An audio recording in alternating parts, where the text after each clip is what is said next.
18वीं सदी की यह कहानी है। राघोपुर नामक गांव में बहुत ज्ञानी पंडित रहा करते थे। पंडित आजू बाजू के सारे ही गांव में बहुत प्रख्यात थे और इसी वजह से धनवान भी थे। पंडित का परिवार ज़्यादा बड़ा नहीं था। पंडित अपनी पत्नी के साथ अपने बहुत बड़े घर में अकेले रहते थे, क्योंकि पंडित जी का कोई बेटा था नहीं और एक बेटी थी जिसका विवाह पास के गांव वाले एक श्री नारायण लड़के से हो चुका था। पंडित ने शादी से पहले अपने होने वाले दामाद की अच्छे से जांच पड़ताल की थी और अपनी बेटी का भविष्य भी ठीक से पढ़ा था। तब जाकर उसने बेटी की शादी की थी, लेकिन चंद सालों में ही पंडित का दामाद बुरी आदतों के चंगुल में फंस गया। जुआ और शराब की बुरी लत ने उन्हें सड़क पर लाकर रख दिया था। अपनी बेटी की ऐसी दुर्दशा देखकर पंडित की पत्नी काफी दुखी होती थी और अक्सर पंडित को कहा करती थी कि तुम जाकर उनकी मदद कराओ। पंडित हमेशा अपनी बीवी को यह कहकर उनकी मदद करने के लिए मना कर देता था कि अभी कुछ समय तक उनका बुरा वक्त चलना है। हम चाहे कितनी ही कोशिश कर लें, जो उनके नसीब में नहीं है वह उन्हें नहीं मिल पाएगा।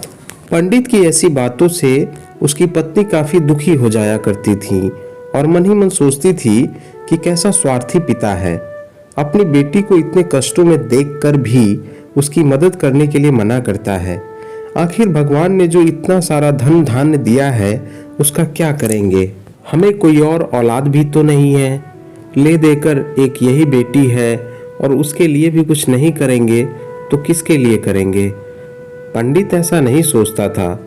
ऐसा नहीं है कि पंडित अपनी पुत्री से प्रेम नहीं करता था, लेकिन उसने अपनी पुत्री की कुंडली इतने अच्छे से पढ़ी थी और वह यह पहले ही जानता था कि वह चाहे किसी भी लड़के से शादी करती, लेकिन उसके जीवन में यह समय आने वाला ही था और बिना इससे भुगते उसको छुटकारा नहीं मिलने वाला था। एक दिन खाने पीने के लिए भी मोहताज हो चुके पंडित के बेटी और दामाद उसके घर पर आए। पंडित ने और उसकी पत्नी ने दोनों का खूब सत्कार किया और खूब अच्छा खाना खिलाया। बेटी और दामाद की पंडित से सहायता मांगने की हिम्मत ना हुई, इसीलिए वह बिना बोले ही वापस अपने घर को लौटने लगे। लेकिन माँ तो माँ होती है। पंडिताइन से रहा नहीं गया और बिना पंडित की इजाजत के उसने चोरी छुपे बूंदी के लड्डू बनाकर उसमें सोने के सिक्के रख दिए और बेटी और दामाद को दे दिए, ताकि बेटी और दामाद की कुछ आर्थिक सहायता हो सके। पंडिताइन यह भी जान गई थी कि बेटी और दामाद शर्म के मारे उनसे मदद नहीं मांग रहे थे, इसीलिए उसने बेटी और दामाद को भी लड्डुओं में छिपे सिक्कों के बारे में कुछ नहीं बताया। जाहिर सी बात है कि जब वो लोग घर पर जाकर लड्डू खाएंगे तो उन्हें उसमें सोने के सिक्के मिल जाएंगे। इस तरह बिना मांगे ही उन तक मदद पहुंच जाएगी। सोचकर पंडिताइन मन ही मन अपने बेटी की मदद करने के लिए खुश होने लगी। पंडित के दामाद और बेटी उन दोनों का आशीर्वाद लेकर अपने घर के तरफ रवाना हो गए। उन दिनों गाड़ियां तो नहीं होती थी, घोड़ा गाड़ी या बैल गाड़ियां चलती थीं। पैसे ना होते तो और चीज़ों की लेन देन से भी व्यवहार होता था। बेटी और दामाद का गांव पंडित के घर से कोसों दूर था, फिर भी पैसों की कमी के चलते वह चलकर अपने गांव की तरफ निकल पड़े। थोड़ी दूर ही चले थे कि पंडित की बेटी के पैर में मोच आ गई और अब उसको चलना भी मुश्किल हो गया। पंडित के दामाद ने जब देखा कि उसकी बीवी अब बिल्कुल चलने में सक्षम नहीं है, तो उसने एक टांगा अपने घर तक किराए पर ले लिया। दोनों पति पत्नी टांगे में बैठकर घर तक पहुंच गए, लेकिन टांगे वाले को देने के लिए उनके पास पैसे थे नहीं। इसलिए पंडिताइन ने जो बूंदी के लड्डू उन्हें दिए थे वही किराए के तौर पर उस टांगे वाले को दे दिए। टांगे वाला बूंदी के लड्डू को लेकर वहां से चला गया। टांगे वाला अपने घर की तरफ जा रहा था, तब उसे एक हलवाई की दुकान दिखी। उसने सोचा कि थोड़े से बूंदी के लड्डुओं से मेरे घर के लोगों का पेट थोड़ी भरने वाला है, इससे अच्छा मैं इन बूंदी के लड्डुओं को बेचकर उनसे कुछ चावल खरीद लेता हूँ। टांगे वाले ने बूंदी के लड्डू हलवाई को बेच दिए। जिस गांव में वह हलवाई रहता था, उसी गांव में एक आदमी ने अपने घर पर पूजा रखी थी और उसी पंडित को उस पूजा के लिए बुलवाया था।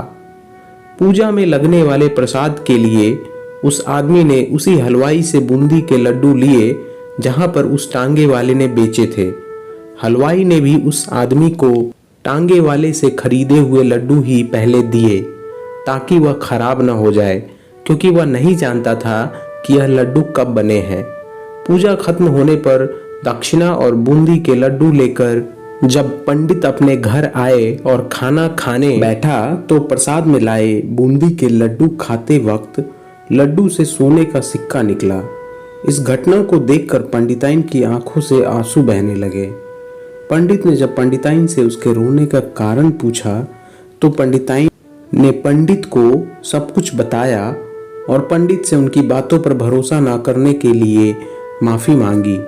पंडित ने पंडिताइन के आंसू पोंछे और कहा कि तुम्हारी तरह मैं भी हमारी बेटी को बहुत प्रेम करता हूँ, लेकिन अगर हम उसकी अब मदद करते हैं तो हमारा दामाद हमसे हमेशा ऐसे ही मदद की अपेक्षा रखेगा और अपनी बुरी आदतों को कभी नहीं छोड़ेगा। पंडिताइन भी अब पंडित की बातों से सहमत हो गई। 2-3 महीने बीत गए। पंडित के दामाद और बेटी फिर से एक बार उनके घर आए और इस बार उनकी परिस्थिति पहले से बेहतर थी, क्योंकि पिछली बार खाली हाथ जाने के बाद दामाद ने नया काम शुरू किया था और अपनी सारी बुरी आदतें भी छोड़ दी थी। तो दोस्तों, क्या आप भी नसीब पर भरोसा रखते हैं या फिर आप उन लोगों में से हैं जो अपना नसीब खुद अपने हाथों से लिखना चाहते हैं? कमेंट करके ज़रूर बताइएगा। धन्यवाद।